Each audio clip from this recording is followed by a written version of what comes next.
the best foods and nutrients for immunity, fighting disease, infections, and COVID-19 for the long haul. As of April 5th, 2020, 11:20 p.m. Eastern, there are at least 336,775 cases and 9,606 deaths related to COVID-19 virus in the U.S. The immune system protects the body against foreign pathogens. Pathogens are bacteria, virus, or other microorganisms that can cause disease. The immune system helps to control inflammation, which is a mechanism of action of the SARS-2 COVID virus. The immune system is easily affected by nutrition and exercise activities. Your immune system is your defense mechanism against infections. Eating well and staying in shape are critical pillars to help you stay fit for defense against an infectious fight. Your level of nutrition and exercise status may determine who wins the battle. Stay battle ready by maintaining a healthy, well-balanced diet as the first step to supporting immunity. I have made a list of key nutrients to incorporate as a part of a well-balanced diet to help improve your nutrition and immune status. I have also included some potential nutrition supplements for consideration and insights into exercise for optimal immune health. Foods and immunity. Garlic. Garlic is a allium vegetable and has been shown to enhance the immune system and reduce the risk of colds and other infections. By providing the ability of white blood cells to fight invaders and by increasing the production of T cells, garlic will not, however, reduce the duration of a disease or the severity of symptoms. It is more of a preventative nutrient to incorporate into your daily diet. Vitamin C, also known as ascorbic acid, is a water-soluble essential vitamin. It is necessary for collagen synthesis, hormone and neurotransmitter synthesis, and acts as an antioxidant. Vitamin C is greatest known for preventing the deadly common condition, scurvy, which was first described by ancient Greeks, Egyptians, and Romans. Vitamin C protects the body from free radical damage as an antioxidant and helps maintain the immune system. It also aids in the absorption of non-heme iron foods, which can be found in dark leafy vegetables, for example. Vitamin C has also been shown to scavenge reactive molecules in white blood cells, in the lung, and in the stomach. Vitamin C is very popular as a cure-all supplement, particularly when we think of someone getting sick. It is estimated that 35% of adults take multivitamin supplements. Based on NHANES data survey from 1999 to 2000. Does supplemental vitamin C reduce the chances that you will catch a cold? No. A Cochrane database systematic review found that vitamin C does not prevent colds, but does moderately reduce the duration and severity of cold symptoms. Food sources of vitamin C include broccoli, Brussels sprouts, cantaloupe, citrus fruits and juices, kiwi fruit, peppers, strawberries, tomatoes. Adult men need 90 milligrams per day, and women need 75 milligrams per day. Vitamin D is a fat-soluble vitamin known as cholecalciferol. Vitamin D is known for its role in supporting calcium absorption. Vitamin D also plays other roles in the body, such as supporting immune function and helps reduce inflammation. Many cells have a vitamin D receptor. There is evidence that vitamin D can have a modest reduction in the risk for respiratory tract infections, especially when vitamin D levels are very low. There is also some evidence for a modest reduction in pneumonia and influenza, though more research is needed to be more conclusive. Food sources of vitamin D include eggs, fish, fish liver oil, fortified cereals, fortified dairy products, fortified margarine, fortified orange juice, and fortified soy milk. Omega-3 fatty acids are essential fatty acids made up of alpha-linoleic acid, EPA and DHA. Omega-3 fatty acids antagonize or suppress the pro-inflammatory fatty acid arachidonic acid, which is an omega-6 fatty acid. Omega-3 fatty acids are anti-inflammatory and produce specialized pro-resolving mediators, or SPMs, that play a role in activating multiple immune cell types.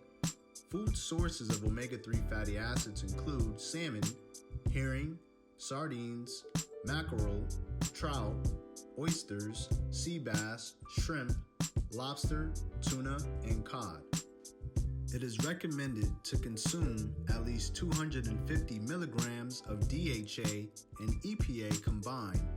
The American Heart Association recommends 1 gram daily to obtain the benefits of SPMs.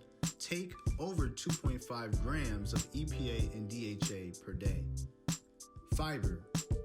Fibers are non-digestible parts of fruits, vegetables, and cereals and are important energy sources for healthy bacteria of the gut. Over 70% of our immunity is in our gastrointestinal system. Fruits, vegetables, and cereals provide specific nutrients for the gut, which are fermented into short-chain fatty acids. It is important to feed the gut with these foods to maintain gut integrity and immunity, which in turn helps to reduce bacterial translocation. These food particles act as a source of energy to fuel the defense cells of the gastrointestinal tract. The GI tract becomes more susceptible to disease when the diet is overabundant in foods that avoid fruits, vegetables, and cereals, such as high-fat, high-animal protein diet with very little to no fruits and vegetables. Interestingly, the short-chain fatty acids are distributed throughout the blood and therefore may also prevent pathogens outside of the body on the skin surface. A long-term fiber-rich diet from fruits, vegetables, and cereals has been shown to improve lung function and to lower the risk for COPD. Following a Mediterranean diet with at least 30 grams of fiber per day has been associated with the lower risk of type 2 diabetes in patients at risk for cardiovascular disease. Aim for the recommended intake of 25 to 31 grams of fiber per day or higher. Assess for how many non-starchy vegetables, fruits, and whole grain carbohydrate foods you have consumed in a day to gauge your total fiber intake. Zinc. Zinc is an important, essential mineral often taken in many cold lozenges and some over-the-counter drugs sold as a cold remedy. Zinc is involved in several cellular and metabolic pathways and acts as a driver for over 100 enzymes. Zinc plays a role in immune function, protein synthesis, wound healing, DNA synthesis, and cell division. Unlike some other vitamins or minerals, zinc is required in the diet to maintain a steady state because the body is unable to store zinc. If you have a zinc deficiency, it could severely depress immune function, which is why eating food sources of zinc is very important.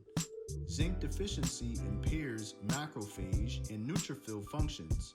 More recently, a Cochrane review concluded that zinc is beneficial in reducing the duration and severity of the common cold in healthy people when taken within 24 hours of the onset of symptoms.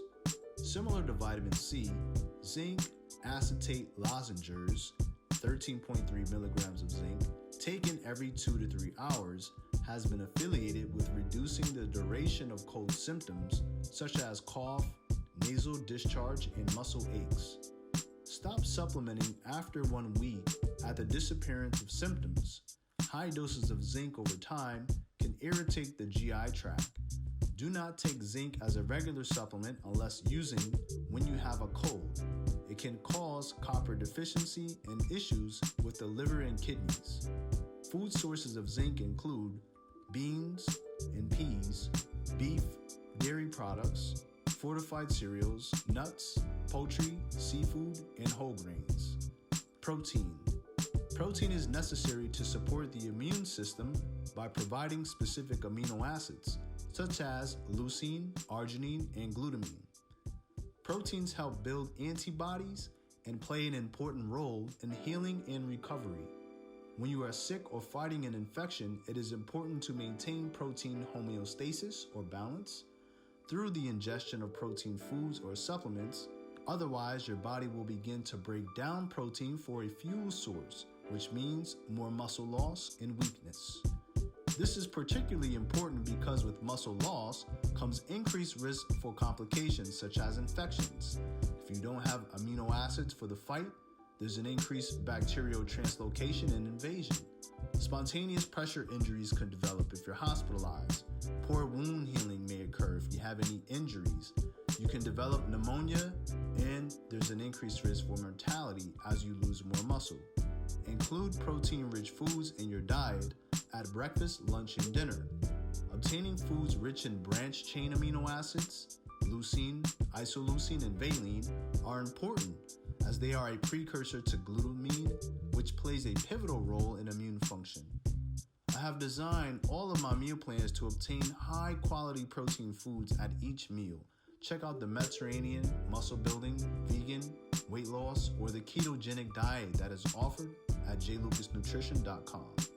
Glutamine. Glutamine is a conditionally essential amino acid. However, under conditions of stress, injury, and infection, glutamine can become essential to support the immune system. What I find incredibly interesting is glutamine can act as a respiratory or breathing fuel, and it can enhance the function of stimulated immune cells. Long-distance runners could be at risk for developing upper respiratory tract infections. Lots of running and breathing, high use of glutamine as a fuel source. Thus, 5 grams of glutamine is suggested after an endurance run and has been associated with reducing the risk for upper respiratory tract infections. Glutamine is the most abundant amino acid in the body. It plays an essential role in protein synthesis for all cell types. Some bodybuilders and athletes take glutamine as a muscle-building supplement. However, studies show that glutamine is not effective as a muscle-building supplement. Glutamine plays a fundamental role in the metabolism of immune cells. When immune systems are activated, glutamine can be a fuel source to support the production of glutathione, which is an antioxidant that helps reduce cellular damage. Glutamine can be found in foods such as meats and eggs. Glutamine may be of benefit in supplemental forms for vegans, vegetarians with low dietary intake, or during prolonged endurance exercise. If not consumed adequately from foods, a dose of 5 grams of supplemental glutamine is recommended, or 0.75 grams per kilogram per day. Arginine. Arginine is an amino acid that is conditionally essential that comes from protein foods, similar to glutamine. A healthy, well-balanced diet provides about 4 to 5 grams of arginine per day. I would not recommend arginine as a supplement for athletes to take if looking for an enhancement in performance or workouts. Many take arginine for the pump. However, it hasn't been shown to increase muscle tissue growth. However, it more so may have a mechanism in supporting immune function by acting as a precursor to T cell function. T cells are very important for our immunity to help fight off infections. Arginine may be needed as a supplement during times of physiological stress, but otherwise, you can obtain a sufficient amount from your diet. Immunity and supplements. When considering the use of supplements for immunity, you have to be very cautious, particularly due to the risk for drug-nutrient interactions. Pelargonium sidioides, a plant that contains compounds that can prevent bacteria from attaching to the throat and lungs. It is suggested to take at the onset of illness, characterized by dry and hoarse coughing. Pelargonium acidodes can reduce the severity of the symptoms and the duration of the disease. It has not been associated with preventing infections from occurring in the first place, so I wouldn't start taking this as a preventative measure. However, I will focus on the foods mentioned above in this article as preventive measures to adhere to for a lifetime to potentially help prevent future infections and disease. This supplement has primarily been utilized to treat acute bronchitis with less evidence showing that it could treat the common cold. Most studies utilizing this supplement have been suggested that you use the raw powder.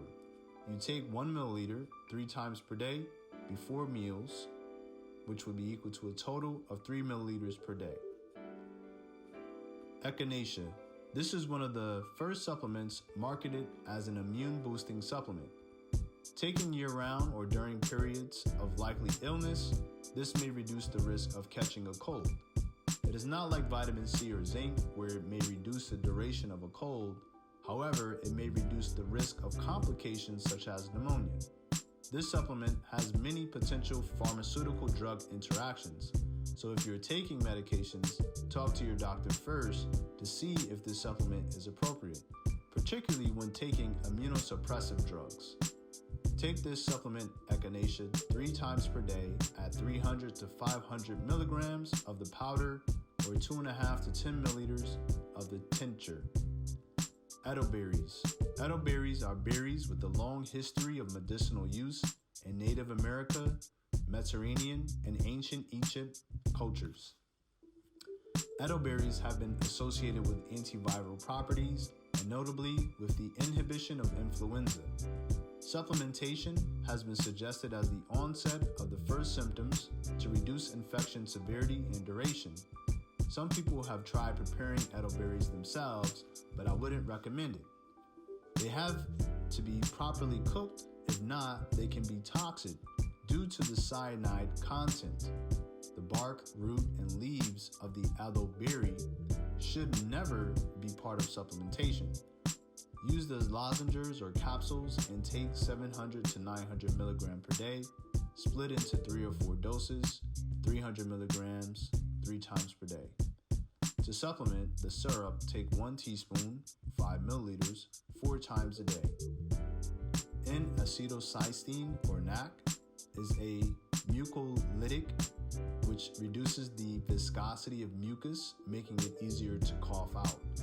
This supplement also replenishes the cell supply of the antioxidant glutathione. NAC has been indicated to hinder some lung diseases.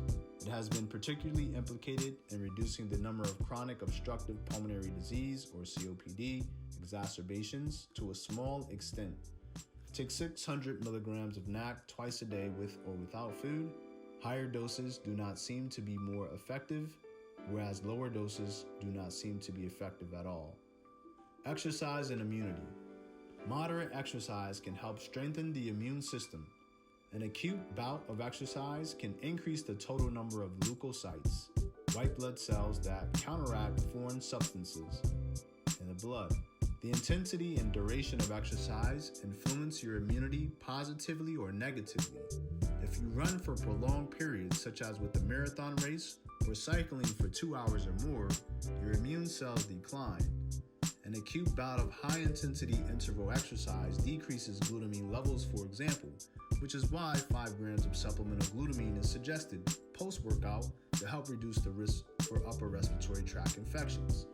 Also, working out in a state of low carbohydrate intake for a few days or exercising with low glycogen stores can help lead to a decrease in T cells. This is why for athletes like basketball players, it's important to follow a diet with adequate carbohydrate intake to keep your muscle and immune cells fueled. It is important to get regular exercise to increase the total number of leukocytes. Aim for 30 to 45 minutes of activity 3 to 5 times per week. When working out for prolonged periods or when doing high-intensity exercises, be sure to fuel properly before, during, and after exercise to counter the potential decline in immunity. Request a personal one-on-one consult for more specifics as to how to incorporate these principles around nutrition, supplementation, and exercise into your daily routine for optimal health and immunity. This article is a general health document for adults 18 or over. Its aim is strictly for educational purposes. It does not constitute medical advice. Please consult a medical or health professional before you begin any exercise, nutrition, or supplementation related program, or if you have questions about your health. If you decide to follow any of the activities or take the supplements above that have been mentioned, you are then doing so on your free will, and you knowingly and voluntarily accept the risk. Sleep and immunity. Sleep is at the very bottom of the list because I wanted to save the best for last.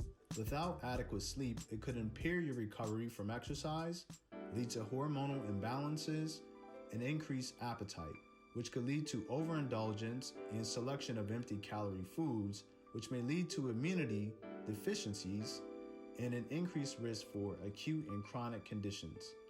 According to the National Sleep Foundation, the amount of sleep that you need depends on your age, lifestyle, and health. Generally, most adults need 7 to 9 hours of sleep each night. You can utilize the new Inside Tracker Immunity Stress and Sleep Test to find out more about your current sleep patterns and how to sleep, diet, and exercise play a role in your immunity and overall health. Use the code ImmunityJames to get 25% off of your order.